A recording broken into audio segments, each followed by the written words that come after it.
Então eles estavam de caminho, subindo para Jerusalém, e iam adiante dele conversando os seus discípulos, e Jesus alternava e agora ia adiante dos seus discípulos. Estes se admiravam e o seguiam, tomados de apreensões, dizendo: há uma resolução estranha nele, há uma pressa. Estavam quase que tendo que correr apressados, porque o passo dele era na direção de Jerusalém. Andava na direção da cruz. Por isso os discípulos se admiravam e ficavam tomados de apreensão. Que pressa é essa? Ele está indo ao encontro de quê? E Jesus, tornando a levar à parte os 12 mais íntimos, passou a revelar-lhes as coisas, as mesmas que ele já tinha dito antes, as que deveriam sobrevir a ele. E lhes disse: eis que subimos para Jerusalém, e lá o Filho do Homem será entregue aos principais líderes religiosos, aos doutores da lei, e esses que se sabem, que se pensam os representantes de Deus, condená-lo-ão à morte e o entregarão àqueles que eles consideram os marginais da vida, para fazerem serviço sujo contra o Filho do Homem. Sim, hão de escarnecê-lo, cuspir nele, açoitá-lo e matá-lo. Mas depois de 3 dias ressuscitará. Não era a primeira vez que ele dizia isso. Então, se aproximaram dele, naquele contexto, naquela situação, diante daquela proximidade de um advento tão estranho. Vieram os filhos de Zebedeu e disseram a Jesus. E com eles veio a sua mãe, que também os representou, e falou, dizendo: mestre, queremos que nos concedas o que te vamos pedir. Em Mateus 20 é a sua mãe que chega e representa e pede. Pede que os seus filhos tenham um lugar de preeminência. Mas aqui em Marcos são Tiago e João, mostrando que não existe nenhuma verdade no literalismo, e sim no que aconteceu. E o que aconteceu não é verdade por causa de representantes, falas ou protagonistas de conversa, mas é pelo sentido. A palavra é espírito. A letra mata. Então vieram Tiago e João, ou a mãe deles, e eles com a mãe, tanto faz. E a pergunta é esta: permite-nos que na tua glória nos assentemos, um à tua direita, outro à tua esquerda. Mas Jesus lhes disse: não sabeis o que pedis, loucura de vocês. Podeis vós beber o cálice que eu bebo, ou receber o batismo com o qual sou batizado? E eles disseram: podemos, Senhor, podemos. Tornou-lhe Jesus: então bebereis o cálice que eu bebo.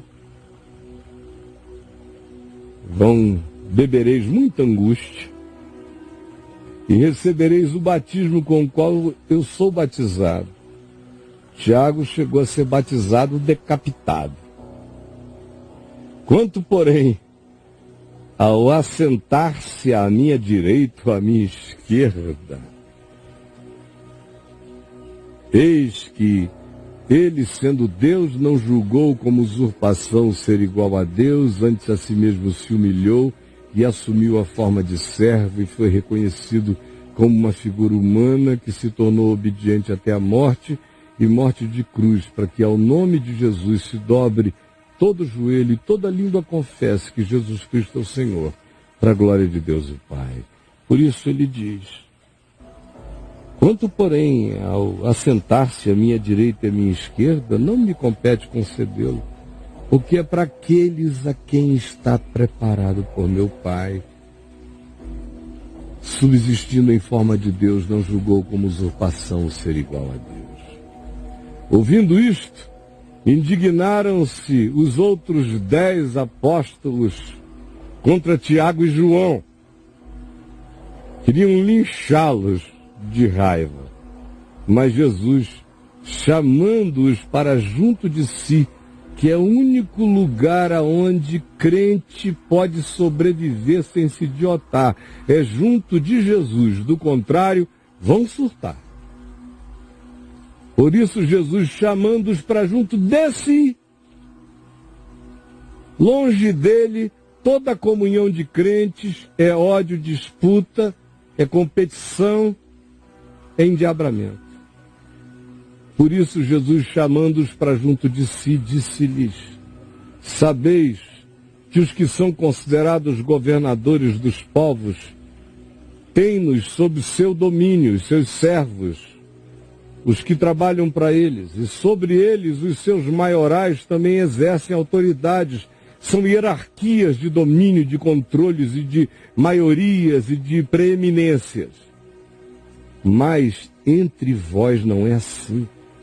Me seguindo, sendo meu discípulo, querendo andar comigo, não pode ser assim. Se vocês virem alguma coisa assim, eu não tenho nada a ver com isto. Onde quer que haja essa disputa, ali não há a minha presença. Entre vós não é assim. Pelo contrário, quem quiser tornar-se grande entre vós, será esse e seja esse o que sirva a todos. E quem quiser ser o primeiro entre vocês, entregue-se para ser aquele que é o ajudante da vida em favor de todos. Esse é o primeiro. E o maior é o que serve com um coração simples. Pois o próprio Filho do Homem não veio para ser servido, mas para servir e dar a sua vida em resgate de muitos. E então, saindo dali, eles foram para Jericó.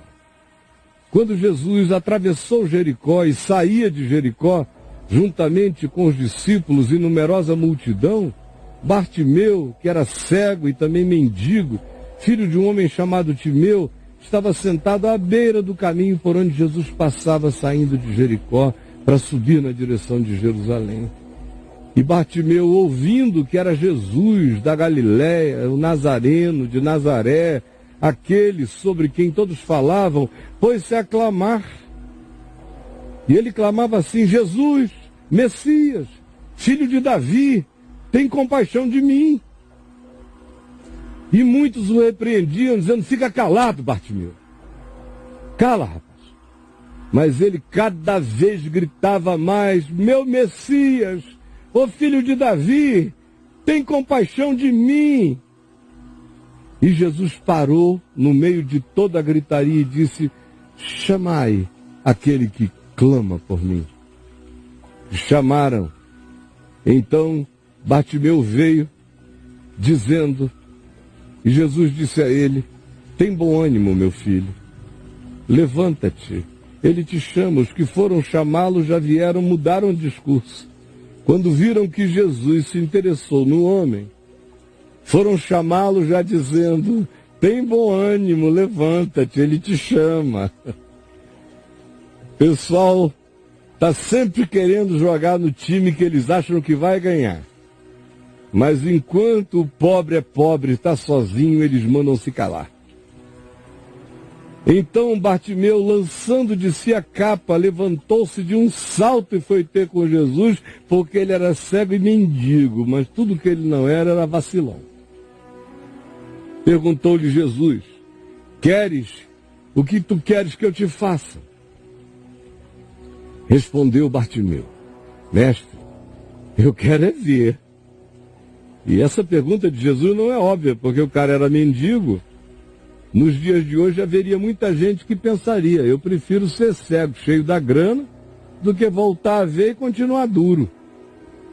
É, mas ele não deu uma resposta óbvia. Cego, mendigo, Jesus não tinha feito uma pergunta óbvia: que queres que eu te faça? O sujeito tinha um monte de problemas, a cegueira era um deles.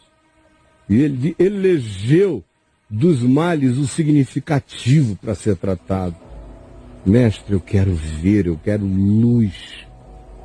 Então Jesus lhe disse, vai, Bartimeu, a tua fé te salvou. E imediatamente ele tornou a ver, e ao invés de ir, ele seguia a Jesus. Ao invés de ir com aquela luz, ele agora viu e seguiu a Jesus estrada afora.